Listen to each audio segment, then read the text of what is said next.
Ladies and gentlemen, welcome to another episode of the Paul Leslie Hour. Now, this is not just another episode of the Paul Leslie Hour. This one we're really excited about. And for Paul, he's coming unglued. This is a dream come true for Paul Leslie.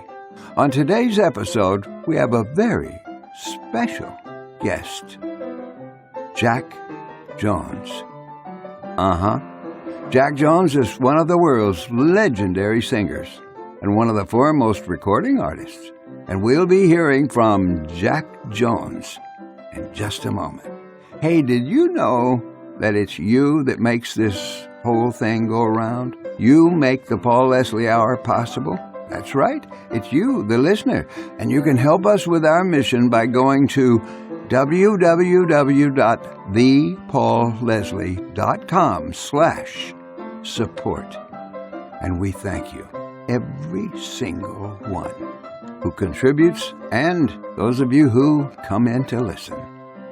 Well, we've waited quite long enough.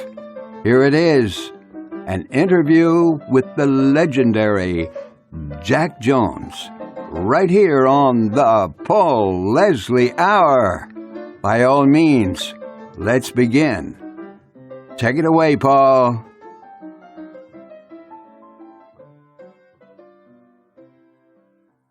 Hey, it's me. Paul Leslie. Jack Jones. Yeah, how you doing? I'm doing good. How are you, sir? I'm good. I'm just getting over my Pfizer booster shot. You feeling all right?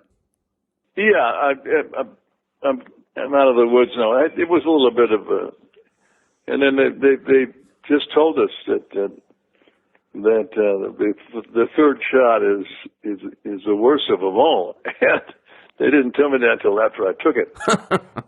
Well, I hope you're on the mend rapidly. No, I'm fine. There's just some stuff that went on that is not pleasant. So, anyway, all I have to do is read your review, and it cheers me right up. Well, it's a great pleasure. I'm really honored to be able to do this interview. Oh, thank you. Well, ladies and gentlemen, I want to properly introduce the gentleman that you hear. He's one of the great icons in entertainment.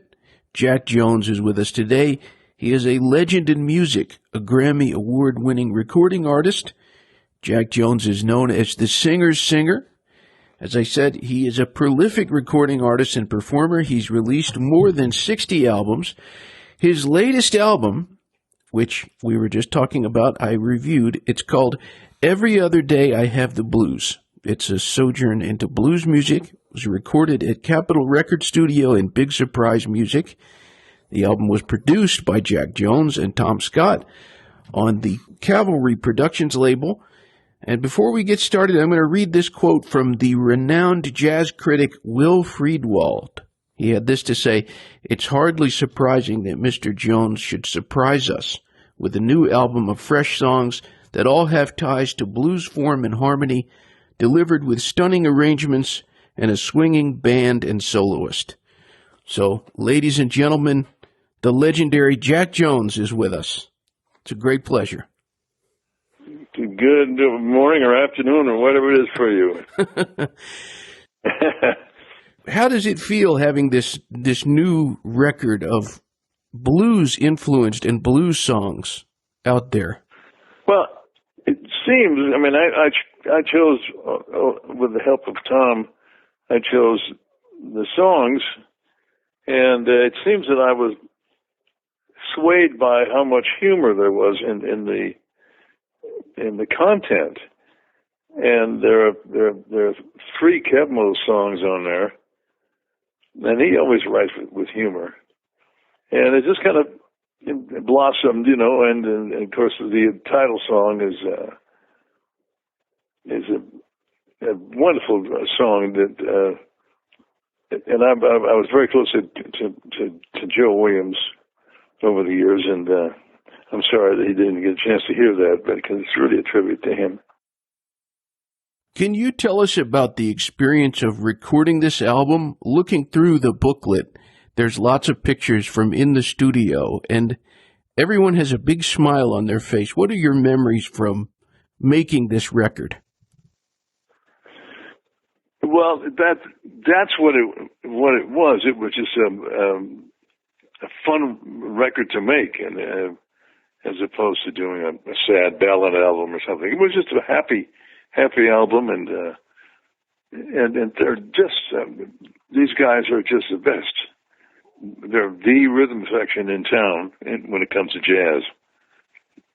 Absolutely. Great musicians on this record. You know, you got the songs from a lot of varied sources. Everything from country music writers to, as you've been saying, Keb Mo, to some of the players who are on the record. How did you go about gathering this collection? Well, it was calculated. we wanted these guys, and I was lucky enough to be a friend of Tom's and Paul Loudon, who just idolizes these guys. And so we've seen them all along, and so we finally got a chance to work together. And we did it again, but it's another album coming out next year. Oh, wow. We did, but it's a 60-piece orchestra thing. It's beautiful.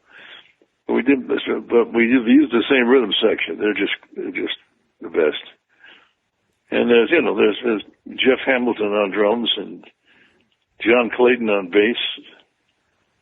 Tom Scott is playing the sax, and Tamir Handelman is on piano. One of the finest piano players I've ever heard. Then we have Chuck Finley on trumpet, and Gene Cipriano.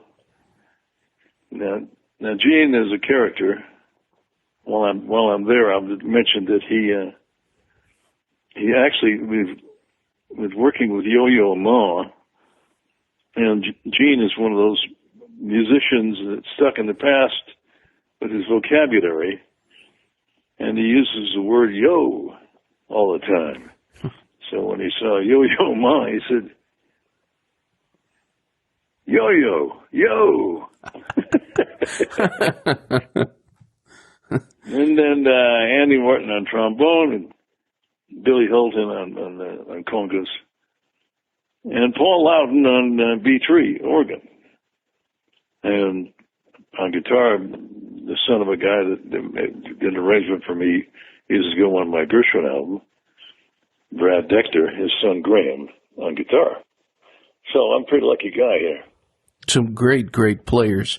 And I'm hoping you can tell us, you co-produced the album with, as you mentioned, Tom Scott. Tell us about Tom.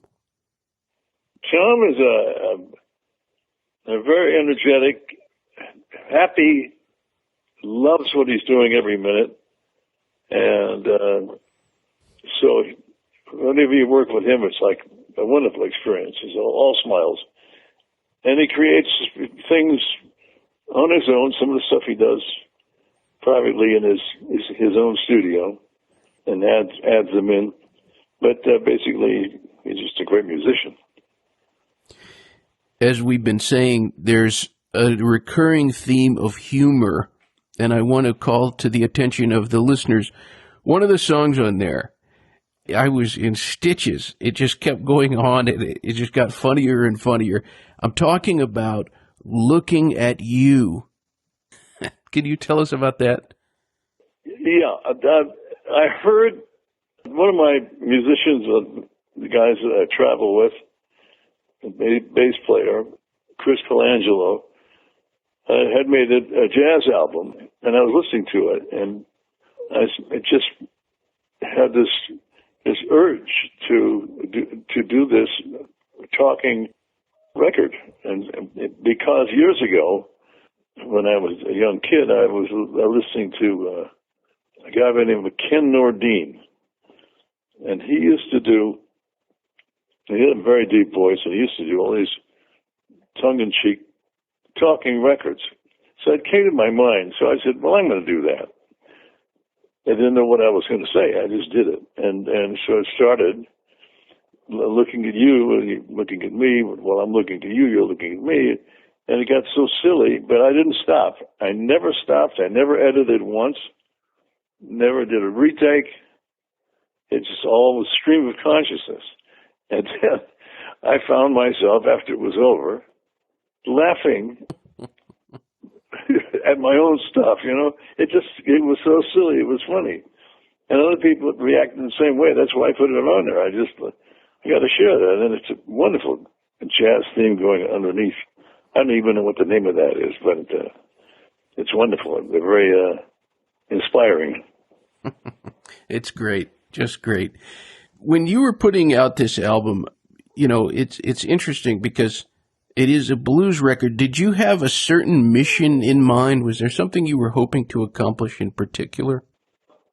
Well, I was lucky enough to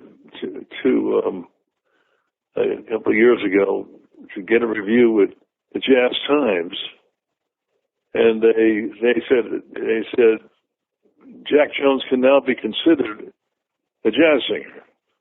I waited for that day a long time, especially because when I started, my mentor, my producer, Dave Kapp of Kapp Records, said, "Don't change the melody. Stick to the melody. Don't improvise.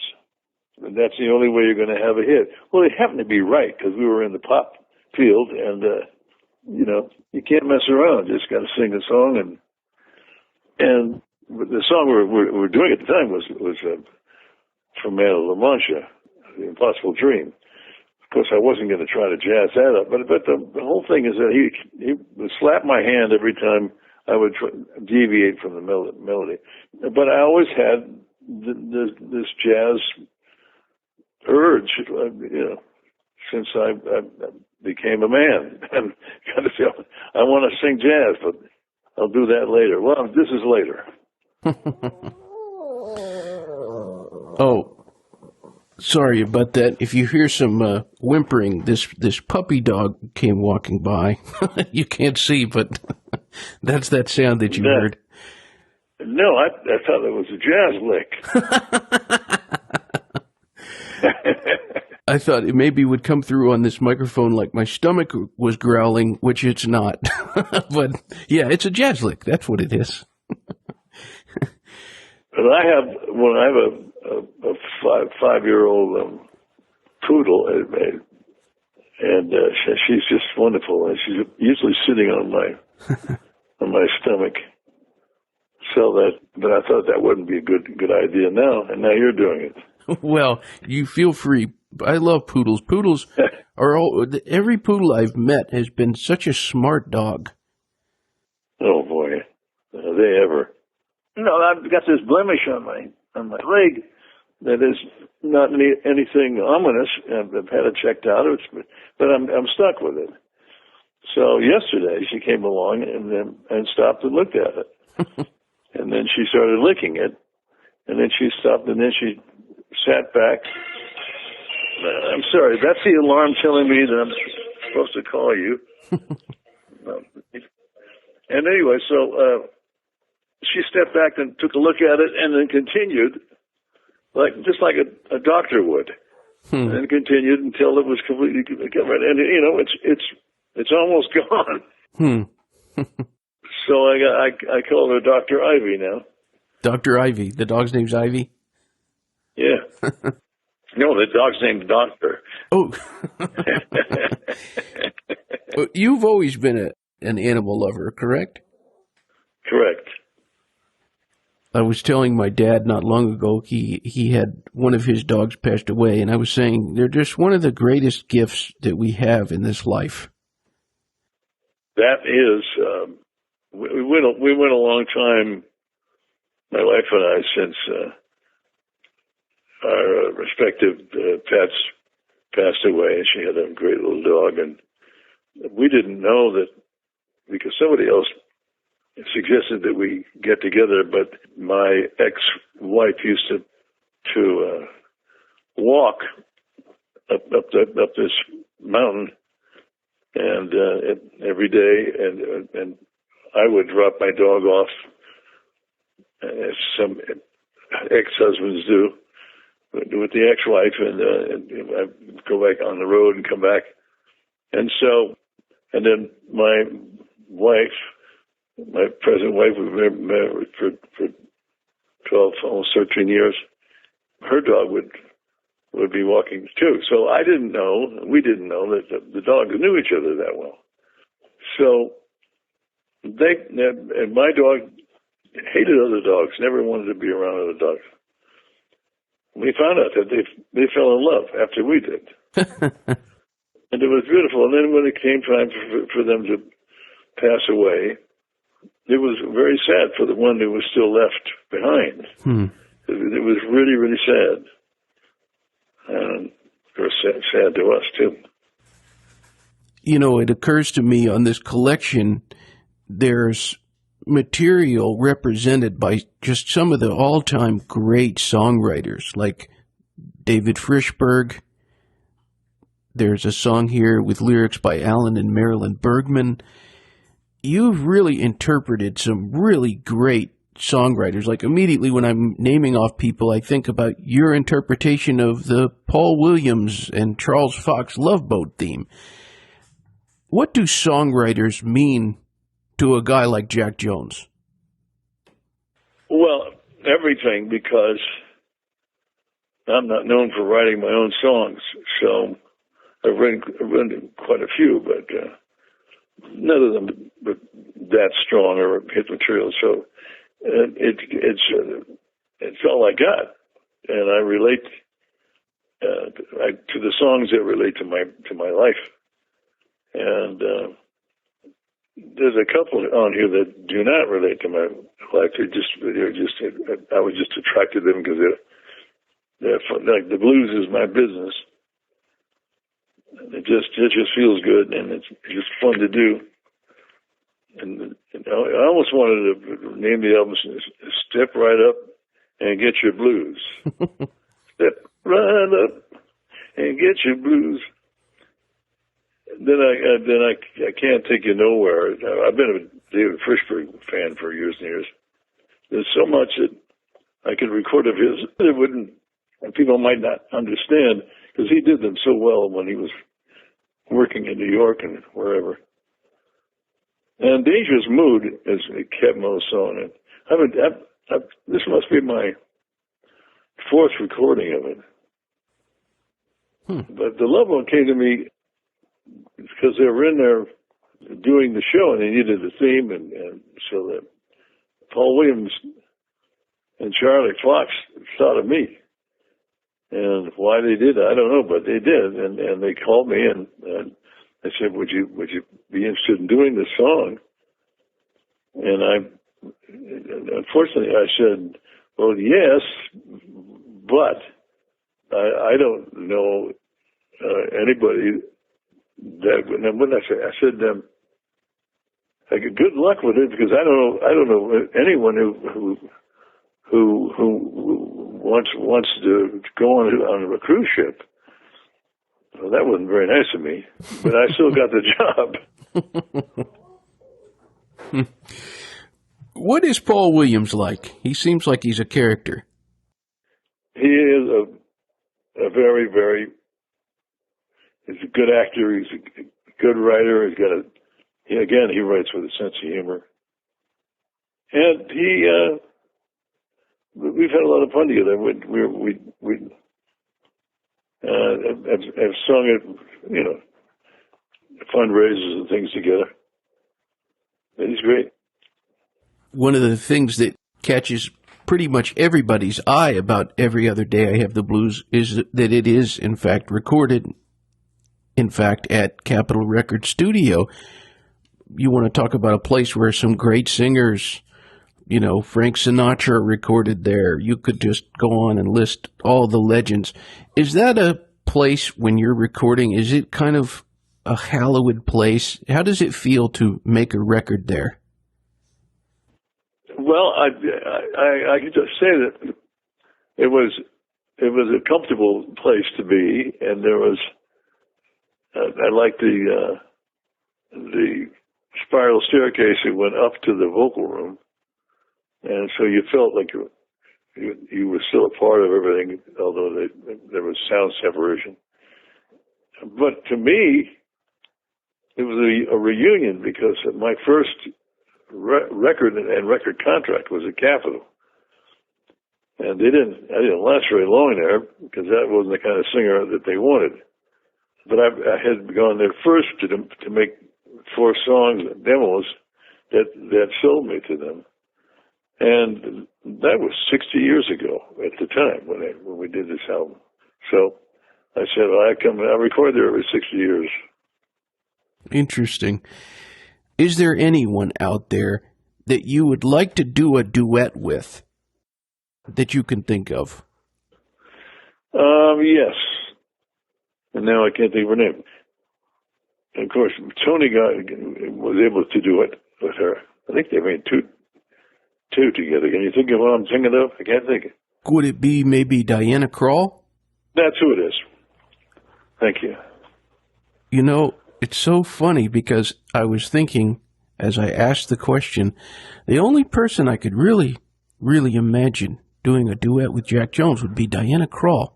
And that was the answer on your mind. Funny. That's funny. And I'd like to make an album with her and call it Crawl Space. I like that. That's good. Diana Krall should get in touch. I had one I made for Beyonce, an album title for her, Bed Bath and Beyonce. Even better. I like that.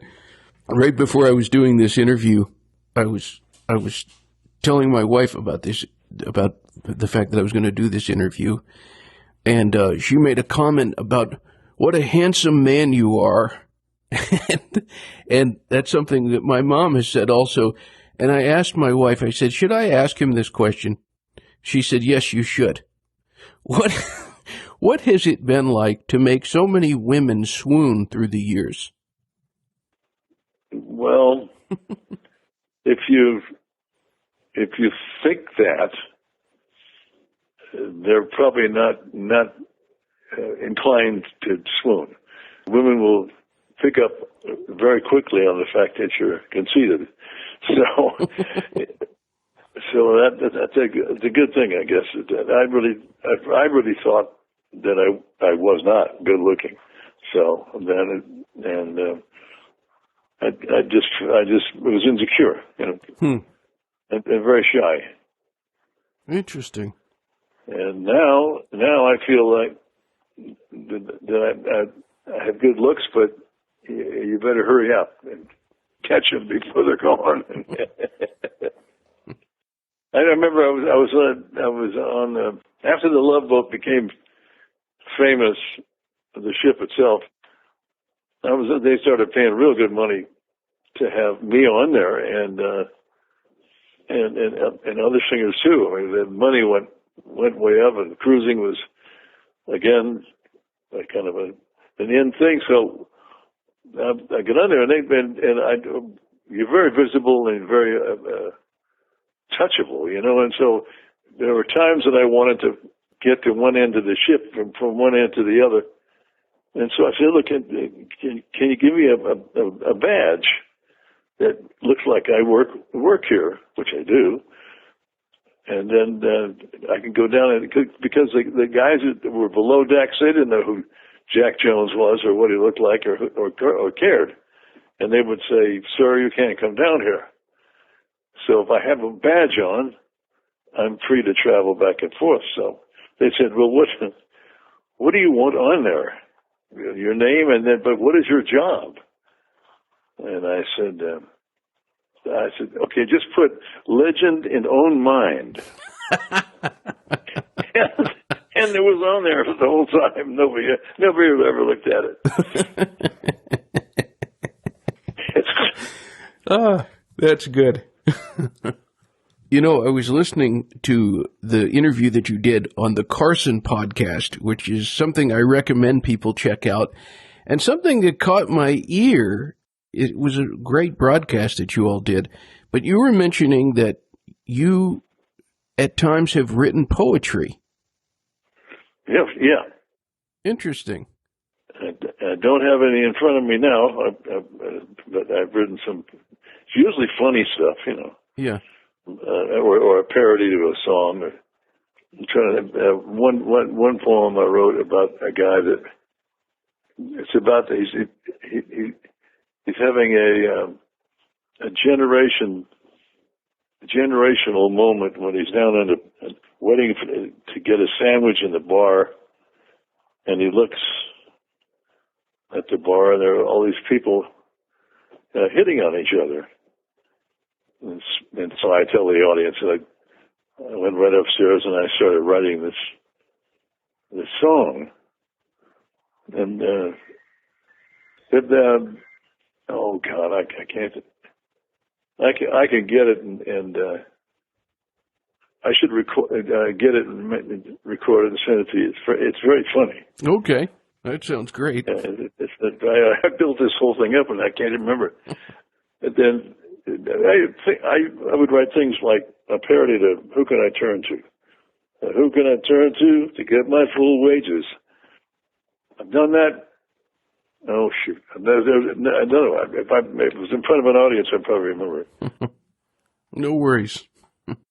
What makes a good song, in your opinion? A song that relates to the way people are living or have lived. A song that is a good life lesson to them personally. And so if you can write a song that covers a lot of people like that, then they just try to identify with it and they just love it. It has to be a pretty song. Mm-hmm. In my kind of business, yeah, it has to be a pretty song. Can you tell us anything about this album that's going to be coming out? The next one, you said it's got a 60-piece. Can you give us a little nugget about what it'll be like? It's me, and guesting on it is Joey DeFrancesco on the organ. Oh wow! And on the trumpet, and on the sax, and it's John Clayton. He did all the arrangements of the big orchestra, and it was quite interesting to be singing with all these wonderful string players, and every one of them had a mask on. And it's quite something. It's just a beautiful arranging. And so the songs are all, the theme was that asked me to choose songs that I always wanted to do or wanted to do over. And so there are about three or four of them that I recorded over from the past. And I recorded songs when I was a young kid. I did Lush Life when I was a kid. I mean, it's 21 years old. But the writer of Lush Life was younger than that. But my interpretation of Lush Life, as I look at them both now, they're different from a different point of view.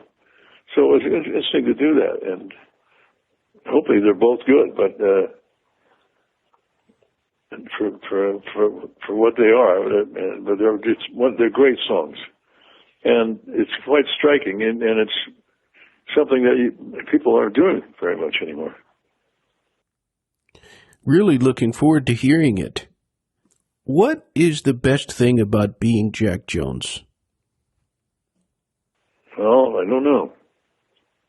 Well, I'm pretty happy and grateful for what has happened to me in my life. So one of the best things about me, I don't have to hear myself complain. Good answer. I always like to end the show. I like to give the guest the stage, so to speak. And we get listeners. The first one out of town? What's that? The first one out of town? The first one out of town. The first stage. The first stage out of town. Sorry. No Sorry problem. about that. I wish we had a drum to do the. Yeah, well, one of my dear friends was Steve Allen, and he was a great punster. It's a pretty open-ended question, but we have listeners we track in more than 100 countries now. Wow. What would you say to anyone who's tuned in?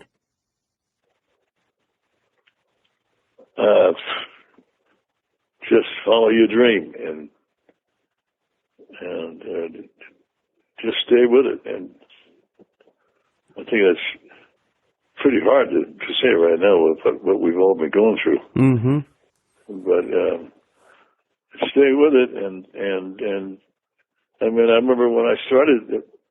My father was a pretty well-known singer back in the 30s, and so I started entertaining, and people would come in. Older people would come in and that had seen my father, and they would say, "Oh, you're not as good as your father," and that.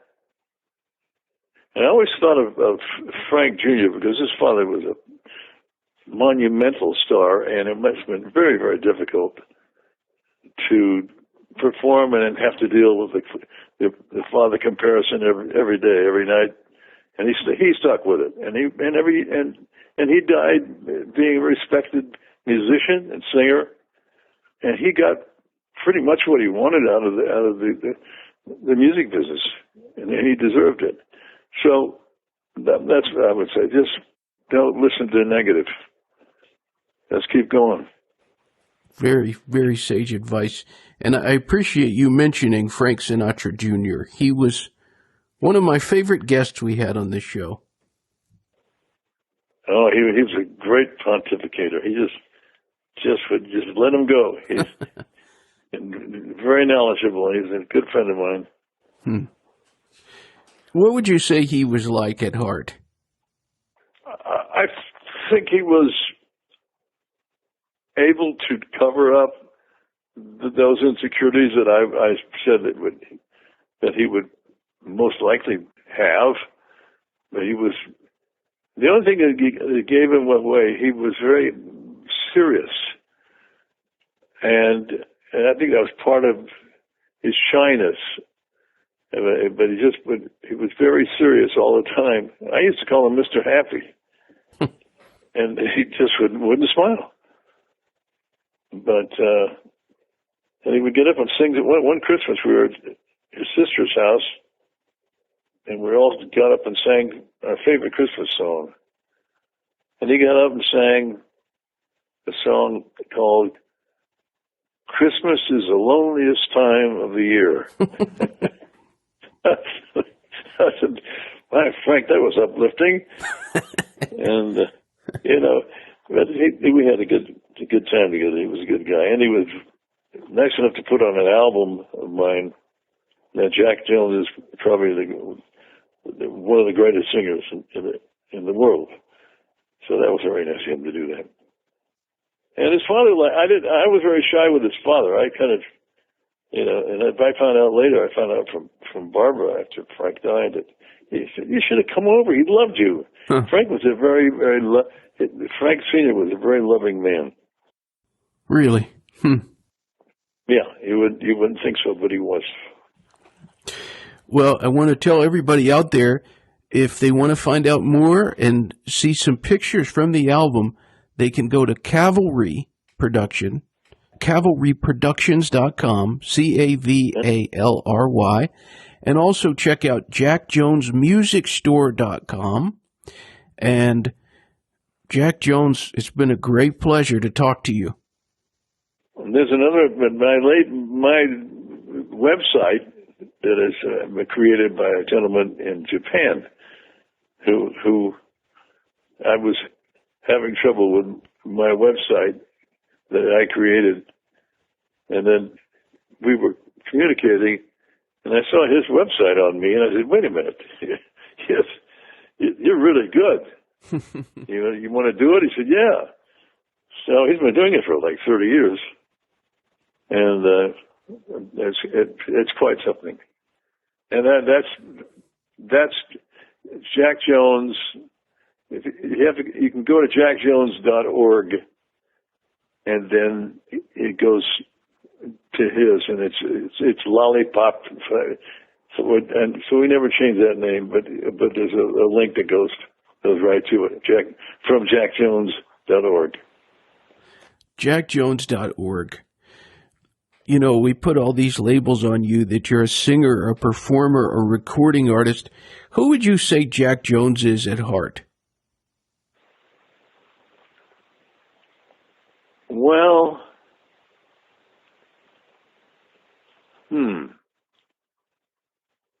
well, there are things I've called myself that I don't want to repeat. But I would